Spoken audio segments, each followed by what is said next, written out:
This is the Project Management Podcast. We bring project management to beginners and experts. Find us on the web at pm-podcast.com or send your emails to info@pm-podcast.com. Hello and welcome to episode number 143. I am Cornelius Fichtner. This is the Project Management Podcast for the 4th of April 2010. Nice to have you with us. This episode of the Project Management Podcast was supposed to feature an interview with a representative from PMI to talk about the recently updated CCRS. That's their Continuing Certification Requirements System. However, 24 hours before we were scheduled to do the interview, we here on the podcast became the latest victim of Murphy's Law. I got a phone call from PMI letting me know that my interview guest has a bad case of laryngitis, so he can't really participate in a spoken interview. So, the number one law in project management, Murphy's Law, strikes again to bring heartache, pain, and tears to a project manager. That's namely me. Well, that got me thinking about all the various laws that we have in project management. You know, Murphy's Law, the law of diminishing returns, the Pareto'Principle, Parkinson's Law, and others. So, let's review them today. But before we do that, here are the winners of our PDU podcast giveaway. If you remember, the PDU podcast at pducast.com, that's pducast.com, is a new podcast that allows holders of the PMP and PGMP certificate to earn their PDUs simply by playing these webinars on their portable player like an iPod, an iPhone, a Zune, a BlackBerry, whatever it is that you have. And we are giving away 2 one-year licenses to the PDU podcast. And here are the winners. As always, we have a winner from the free listeners and a winner from the premium listeners. And today, the ladies have it. The winner from the free side is Melissa Peterson. And our premium listener who won is Janice Webb. Congratulations to both of you. And if you are a PMP or PGMP and you would also like to earn your PDUs simply by listening and watching a podcast, videocast, then please stop by at pducast.com and get your personal subscription. And now, let's take a look at some of these project management laws and principles.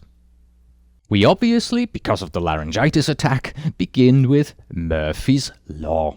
Murphy's Law is typically stated as anything that can go wrong will go wrong.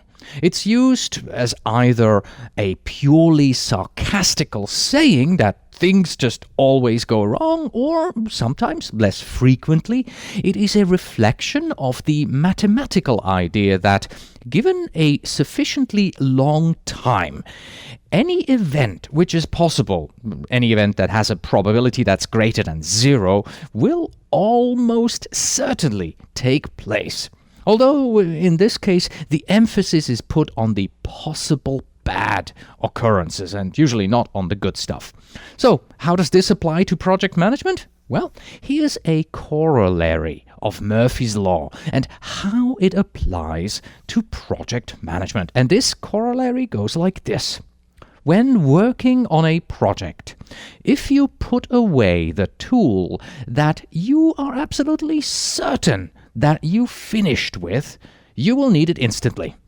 There isn't all that much you can do to avoid Murphy's Law on your projects. Well, after all, anything that can go wrong will go wrong. So let's move on and go from this almost all-encompassing Murphy's Law to a few other laws and principles that you and I come across in our projects as well. But before we get into the real laws and principles, here are 3 humorous ones for you. The first one is Boyles' Law, and Boyles' Law is defined as follows. The activity in your project that is most lagging will invariably be found in the area where the highest hourly rates for overtime have to be paid. Second, we have the Brownian motion rule of bureaucracies.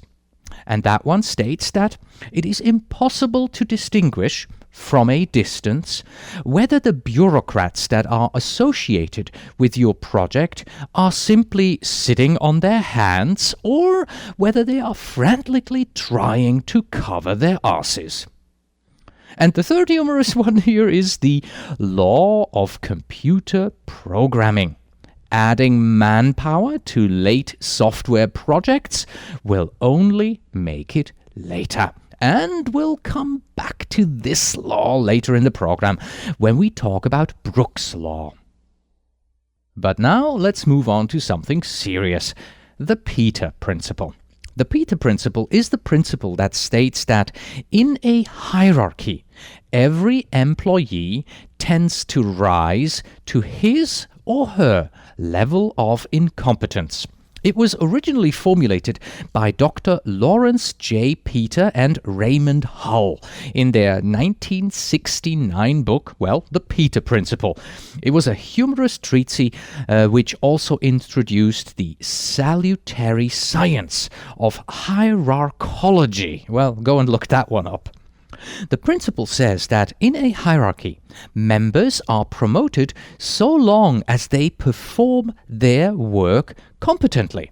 And then sooner or later, they are promoted to a position at which they are no longer competent. They have reached their level of incompetence. And because they're now at a place of incompetence, you can't promote them any longer, and there they remain, and they are unable to really earn further promotions or even do the job right at that particular level. The consequence of all of this is Peter's corollary. It states that in time, every position tends to be occupied by an employee who is incompetent to carry out his or her duties, and it adds that work is accomplished by those employees who have not yet reached their level of incompetence. To see the validity of this principle, all you have to do is look around you. Look at the team leaders in your organization and analyze how and why they got and get promoted. A favorite example that you will hear again and again is that of the software developer that gets either promoted to team lead or even to project manager. Usually, software team leads are promoted because they are excellent developers. They know their stuff and they can create fabulous code. Therefore, we have to promote this person. We have to make her or him a team leader because they are so good at what they do. We want this expertise of theirs to be used by a team leader who will then instill this great knowledge to the whole team. Therefore, we get a better team. At least that's the logic behind it. But obviously, that's just part of the equation.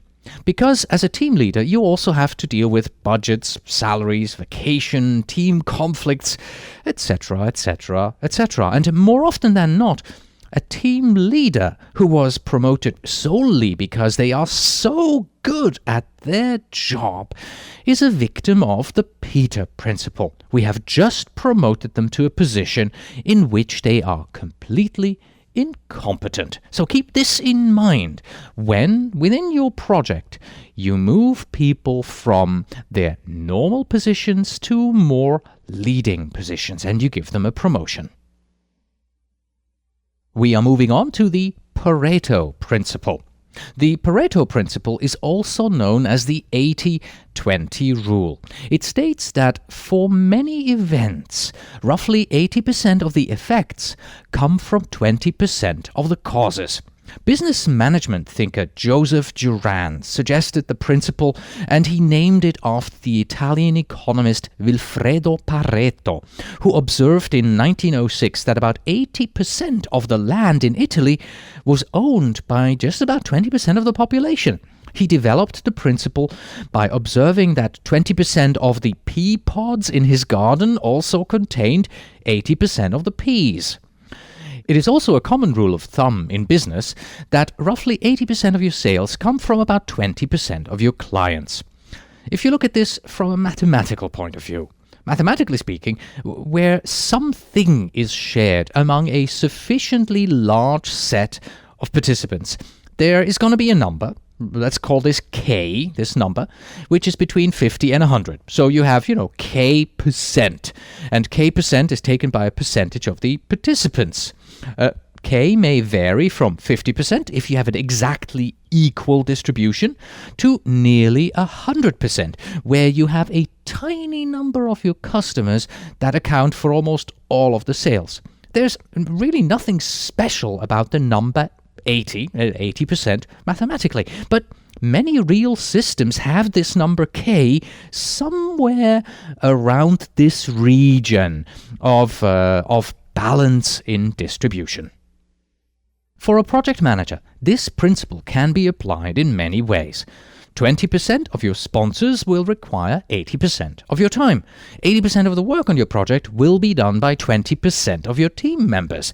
20% of your work packages will take up 80% of your project schedule. You can satisfy 80% of your customers' needs by implementing 20% of the desired features. And 80% of your project can be delivered with just 20% of the effort. The actual distribution isn't really all that important. It could be 40-60, 70-30. What is important, however, is that we project managers understand the principle and apply it on our projects. I have always applied this in my work in such a way that I focused on the big areas first. Those are the areas where we can deliver a big return in a short time with a relatively small effort. This meant for the customer that they get visible results. They get these visible results fast and they answer a large number of their needs. And that makes your customer your friend, and they will be more understanding when you get into the other areas where the returns aren't going to be as swift. Well, as long as you communicate that to them properly. And that's about it for the Pareto Principle. Before we move on to the next law of project management, here are 3 more humorous laws for you. The first one is the old engineer's law. It states, the larger the project or job, the less time there is to do it.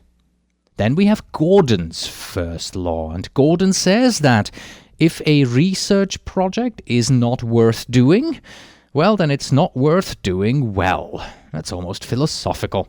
And then we have the 4 laws of Computerdom by Golub. The first one, fuzzy project objectives are used to avoid the embarrassment of estimating the corresponding costs. Number 2, a carelessly planned project takes 3 times longer to complete than expected. A carefully planned project takes only twice as long. Number 3, the effort required to correct course on a project increases geometrically with time. And the 4th Golub's law of Computerdom, project teams detest weekly progress reports because it so vividly manifests their lack of progress. But back to more serious laws. The next one we have on our list here is Horstman's law of project management. And that one states, who does what by when? This very simple law was created by Mark Horstman from the Manager Tools podcast. He came up with it several years ago to help a group of young managers to get over their fear of working on a fairly complex software development project. It was actually born over a dinner at a Mexican restaurant in Dallas, he says. The concept is simple. All projects are simply tasks that are done by people within a certain time frame. Despite all protestations to the contrary, no matter how complex your project is, well, it all boils down to who is responsible for doing a particular task, what they're responsible for on that task, and when they have to have it done by. Mark also says that complex tools can be helpful, but only on really large projects. Mark Horstman and Michael Ozen discuss this law in detail in a 2-part podcast of the Manager Tools series.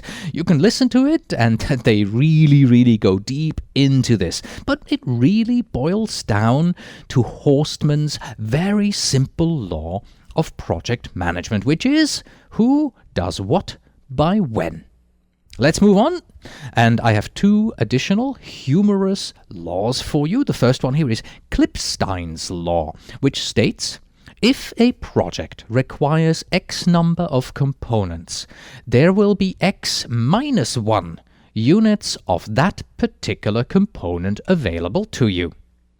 And second, we have the 90-90 rule of project schedules. The first 90% of the project schedule takes 90% to complete, and the last 10%, that will take the other 90%. We're moving on to a serious law, and this one here is Parkinson's law. Parkinson's law was first articulated by Cyril Northcote Parkinson as the first sentence of a humorous essay that he published in The Economist in 1955. And he said that work expands so as to fill the time available for its completion. In 1958, it was reprinted together with other essays in the book, Parkinson's Law, The Pursuit of Progress. Parkinson derived the saying from his extensive experience in the British civil service. Okay, let me be absolutely clear and say that even though this originally came from a humorous essay, this law will apply on your projects.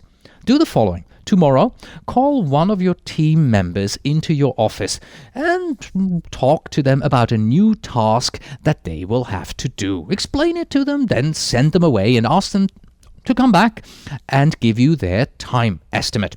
Sometime later, they will come back to you and they will tell you, this is going to take me 2 weeks. Now you're going to do something very unexpected. Tell them, okay, I give you 3 weeks to complete it. They'll be baffled by this, but they'll probably not going to argue. And after all, you've just given them more time than they had really hoped for. But now, let me ask you this. When do you think this person is going to come back to you with the finished product? Will they be back in 2 weeks, which is their original estimate? Or will they be back in 3 weeks, which is the time that you've just given them? Parkinson's law says that they will be back in 3 weeks' time because they will find some way to fill in that 1 additional week of time that you have just given them. So, what do we do as project managers to overcome Parkinson's law in project scheduling? It's very difficult to estimate correctly the effort and duration of a task or of a work package or of a whole project. If the time estimate is too short, you will frustrate the team because, they have to hurry and don't really have the time they need. And if you give them too much time, then Parkinson's law will kick in and they will find the time with fiddling around or other non-productive work. There is indeed a solution for that problem, but before I tell you what that is, we're going to take another look at a couple of funny laws first, and then we're going to take a look at the student syndrome, and then I'm going to give you a solution for both Parkinson's law and the student syndrome.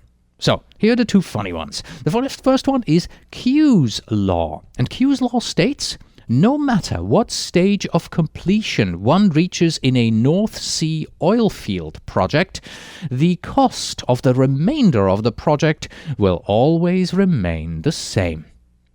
And second, we have Vance's rule of 2.5. Any military project will take twice as long as planned, cost twice as much, and produce only half of what was wanted. And now, back to the aforementioned student syndrome. To explain the student syndrome, let's do another exercise with your lab rats. Let's do another exercise with your project team members. Call someone into your office and give them a job that will take them 1 day to finish. Then tell them, please have this job done 3 weeks from today. What do you think is going to happen next? Do you think this person is going to go out of your office and start working on this task right away? Because if they did, they would complete the task by tomorrow, and then in 3 weeks' time they can be back and present the results to you. That's probably not going to happen, right? What is more likely to happen is that they will put the task on a pile, and in 2 weeks and 4 days, that's 1 day before it's due, they will pick it up again, finish the task, and present it to you the next day. This is called the student syndrome, because we all did it as students ourselves. Instead of studying for a test in advance, we stay up the night before the test, and then we cram in all the information into our heads to be ready for the big test the next day. So, what is the solution for both Parkinson's law and the student syndrome? Well, if you believe what Alan Elder has to say, then the answer is called critical chain project management. He makes an incredible case for how CCPM can not only overcome Parkinson's law and the student syndrome, but also multitasking and several other bad habits that we see again and again on projects. So, if you haven't heard my interview with Alan Elder yet, then please listen to episode 57 of the Project Management Podcast. I think it's about an hour long, very intense, and very good. Next on our list here is Brooks' Law. But before we get to that, here are 2 humorous ones. Parkinson's principle of non-origination is first.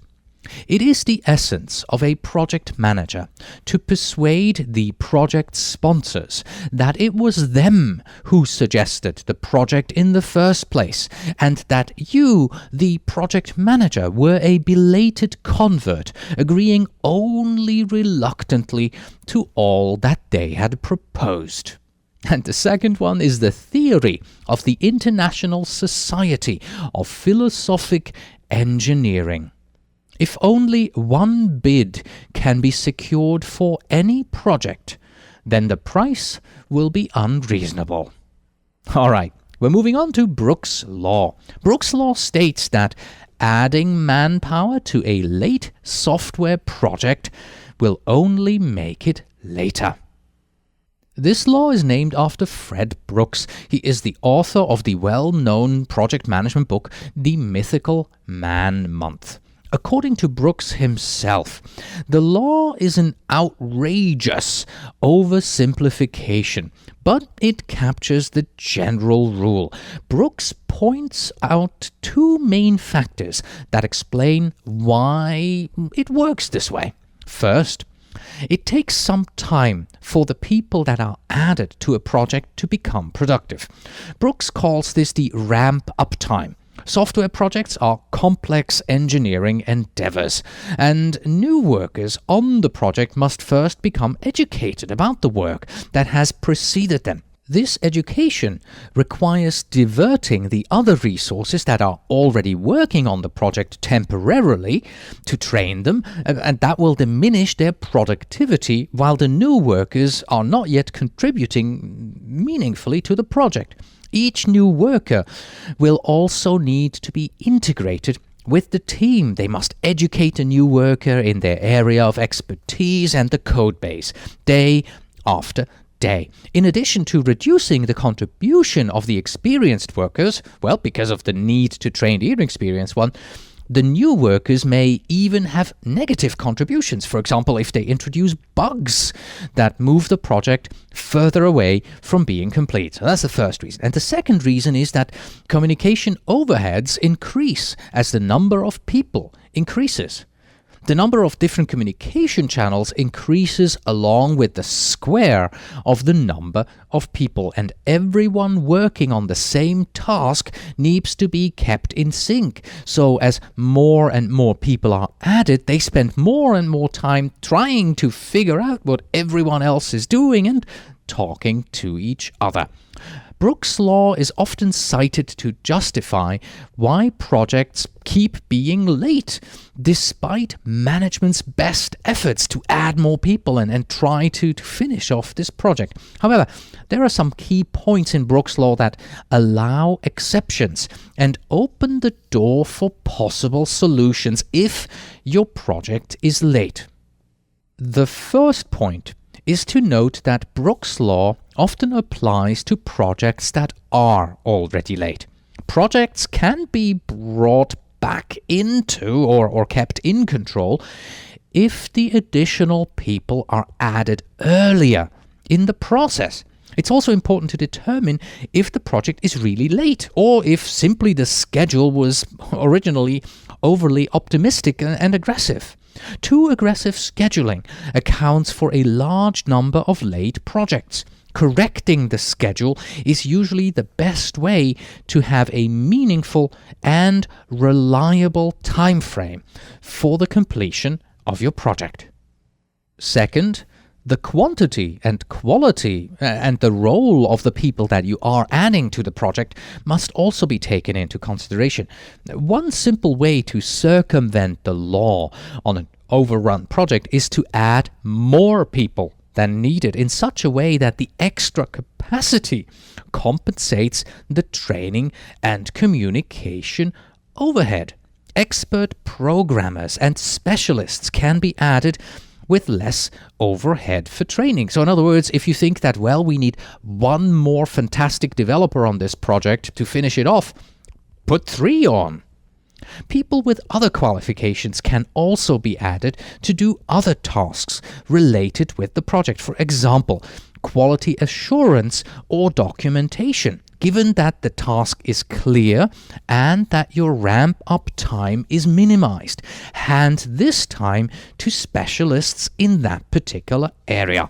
This example of adding more and more people to a project in order to finish it on schedule takes us to the next and final law on our list here, and that is the law of diminishing returns. In economics, the diminishing returns, also called diminishing marginal returns, refers to how the marginal production of a factor of production starts to progressively decrease as the factor is increased, in contrast to the increase that would otherwise be normally expected.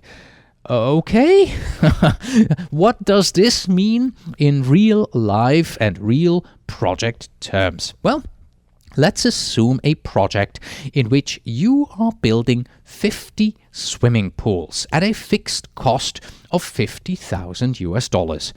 Your calculation shows that if you use 10 men with appropriate tools and machinery, you can have this job done in 50 days. So logic tells me that if we throw twice as many resources at this project, 20 men with tools and machinery, we can finish this project in 25 days. And if we add 40 people, well, that's 4 times as many.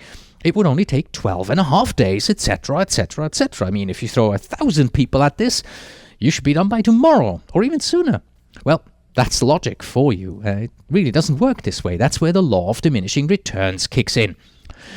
To paraphrase the law, and maybe not 100% correctly, the law of diminishing returns states that your return, your profit, diminishes if you do that, if you just keep adding more and more resources. Remember, you will earn $50,000 no matter how fast you build your swimming pools.